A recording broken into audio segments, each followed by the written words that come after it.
Afternoon, folks. Welcome back. John Pettipas doing an impromptu video at 12:15 noon on Sunday. Sunday, which is the 18th day of July, 2021. I was going to do a YouTube short, and this is not a YouTube short. The title was going to be The Bishop and the Photographer. The Bishop and the Photographer. Many years ago, about 30, 35 years ago, this guy spoke to us at the Chamber of Commerce, and he used to work for the Halifax Herald, and so this story goes back probably about 50 years and would have been under Bishop William Power.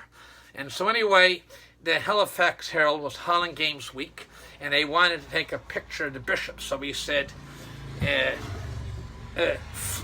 flatter the bishop. So the bishop smiled. So then he, show us your ring. Put the bishop apostolic ring out. And he, one more angle this way. At the end, the guy said to him, look, Al, I told you, flatter the bishop, not kiss his ass. Well, I'm damn well not going to kiss the bishop's ass in this here video. I'll be quite frank. The Halifax, the photographer's name was Al Graham, later known as Senator Al Graham. And they take the film out of the camera and put it in a tube and put it in a Canadian Lines bus and send it up to Halifax to be developed to the Halifax Herald and appear in next day's paper. So they take in Senator Al Graham. All right, Senator Al Graham.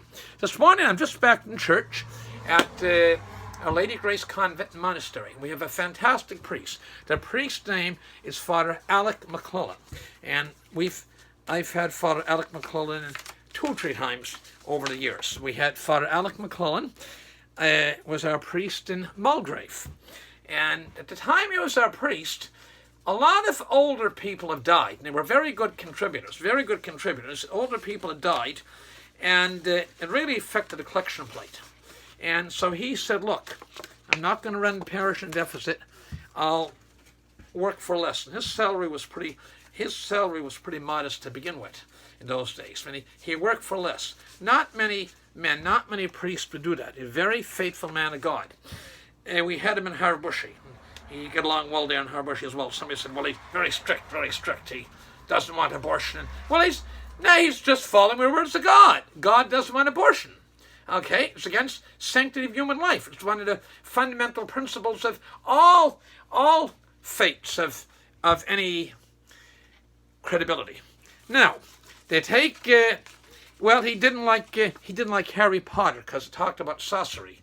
Well, if you technically look at Harry Potter, it's been tremendously successful as a book, a series of books, and in the films in the Hollywood world. But what goes successful in Hollywood, the world's ways are not God's ways, and God's ways aren't the world's ways. We're all mere mortals trying to do our best. That's why we go to church every Sunday to try to maintain some sort of equilibrium that we have a chance to get to heaven someday. Anyway, Father Alec McClellan, I'm going back and forth. He wonderful gentleman, fantastic priest. He originally was a teacher, very bright guy, school teacher, and he felt, well, he enjoyed teaching, but that wasn't his calling. It was a higher calling, and he went back to university to go to seminary, and he's been a priest now for over 50 years. Fantastic priest, very faithful. He's not going to stand up and tell your jokes, but he's very sincere and true to the gospel of Christ, our Lord, Savior, and Redeemer. And he's a product of Cape Breton Island. Beautiful Cape Breton Island. They're on Dunvegan, St. Margaret's, Scotland, Broad Cove, Dunvegan area. Out of that area, interestingly, there's been 32 priests come. So some very devout, good families. 32 priests have come out of, served in God as a Catholic priest from those parishes of Broad Cove, Dunvegan. That really speaks well.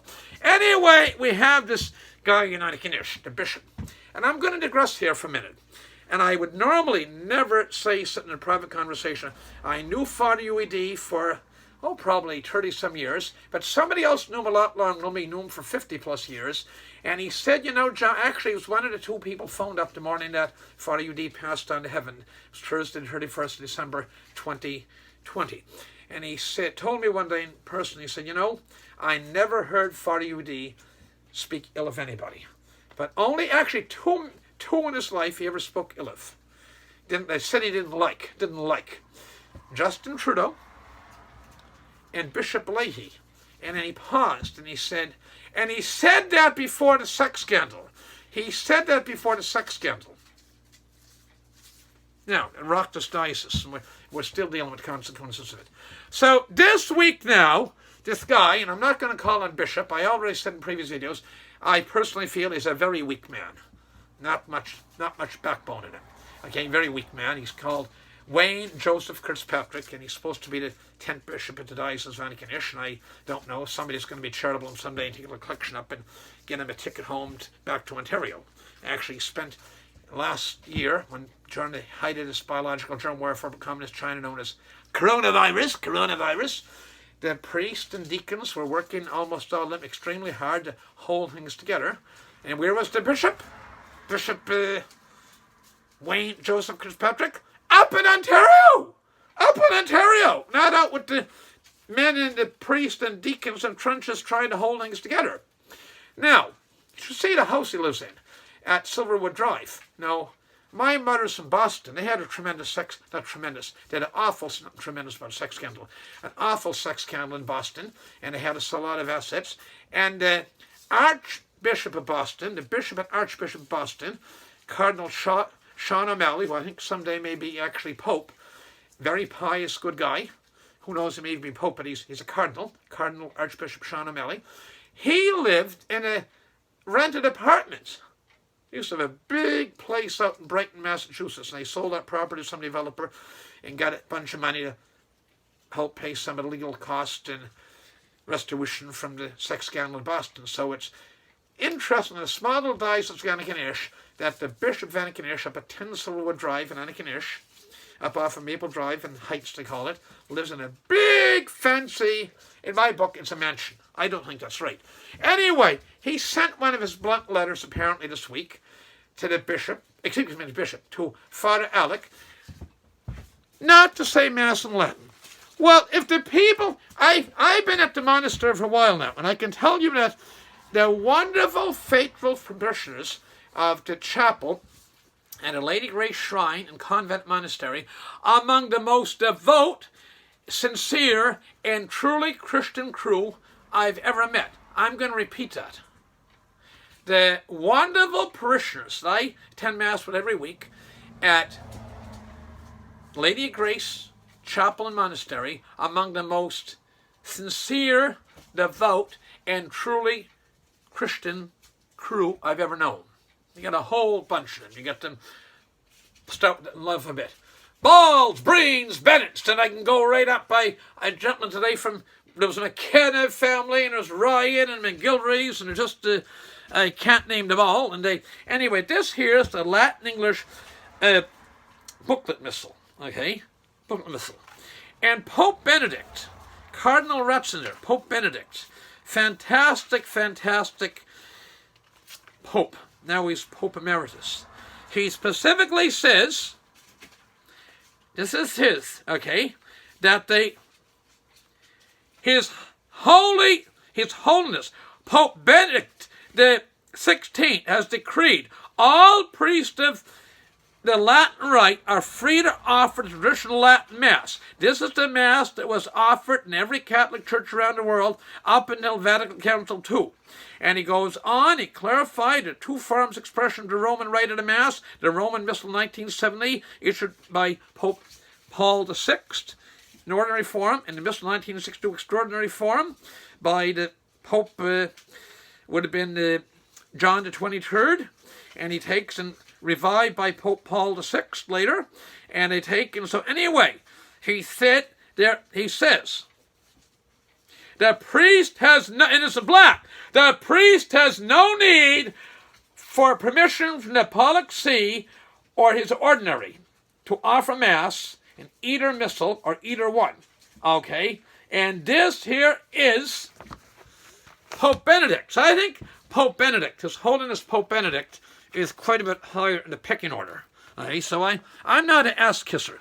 And I spoke to the priest who was a lot of fine priests come to this diocese, and we still have lots of fine priests, but not as many as we could use. And a lot of them are getting much older, but they're wonderful priests, most of them, with rare few exceptions.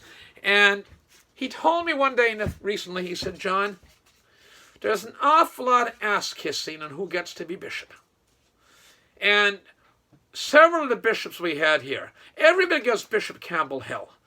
And he was a stubborn old god, as Charlie Keaton told me. He certainly was the most personable bishop. But most of the modern day sex scandal, transferring a priest they knew were deviant, happened under Bishop Power. Yet his name is up at St. X. Now, it's quite interesting here, talking to St. X. I'm going on too long again. I'm over the 10-minute mark. There's a secular president of St. X University who, I quote, says he wants to expunge the Catholic faith out of St. X. So where is this so-called Bishop Wayne Joseph Kirkpatrick when you have St. X University and the president has publicly said, I want to expunge the Catholic in any remnants of Christianity out of St. X. Okay? Where's he at to open his mouth? Okay? The people want Mass and Latin Rite. Let them have it. Do we have that many people going to church, Wayne? I'm John. You're Wayne? You're darn well not John Wayne. And do we have that? This is a direct question for the so-called Bishop, Wayne Joseph Kirkpatrick. Do we have, is church attendance that good that we can disenfranchise, turn off all these people that want the Latin Rite? If they want the Mass in Latin, let them have it in Latin. You want something to open your mouth about, Wayne boy? I will not kiss your ass. I'm not Antigonish. I'm from Antigonish County. Hey, I'm not looking to be made bishop or something like that there. I don't qualify to be bishop anyway because I'm not a man of the clot. But that said, and for sure, that said, why did you open your mouth up about the president of St. X University wants to, quote, expunge any remnants of the Catholic Church and Christian faith out of the university? So, I have no time for these bishops, okay, that have no principle. Interestingly, he's sent to us, I don't know why, in the name of God, the beautiful province of Nova Scotia and the wonderful island of Cape Breton. We had to take somebody in from Toronto. I'm going to repeat that. Why the beautiful province of Nova Scotia and the wonderful island of Cape Breton, we had to take somebody in from Toronto. The Archbishop of Toronto is a gentleman named Archbishop, and again, Cardinal Thomas Collins. And he's a fantastic gentleman, and he was actually appointed as a cardinal by Pope Benedict. So I guess this must have been a lefty liberal that didn't feel comfortable in the Archdiocese of Toronto, and he sniffed around, licky-licky-low, licky-licky-lie, sniffed around to become bishop down here. They shoved him on us, and we should put a donation together and put him on the bus and get him a ticket back to Toronto from whence he came. With that, I repeat, the people want a Catholic Rite, a Mass in the Latin Rite. Let them have it. You are Wayne Joseph. You are not the Pope.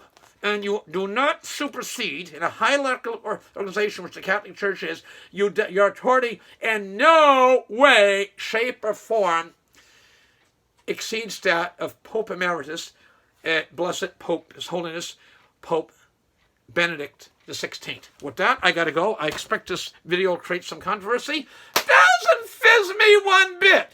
Doesn't fizz me one bit. They say, share this video around far and wide and have a good, peaceful, holy Sunday afternoon. I gotta eat. I'm damn near starved right now. And they take, and with that, all the best and God bless. I repeat, people want to have Mass and Latin Rite. Let them have it. Who are we as mere mortals to argue with the written word of Emeritus Pope, His Holiness, Pope Benedict the 16th. Thank you very much. Bye for now.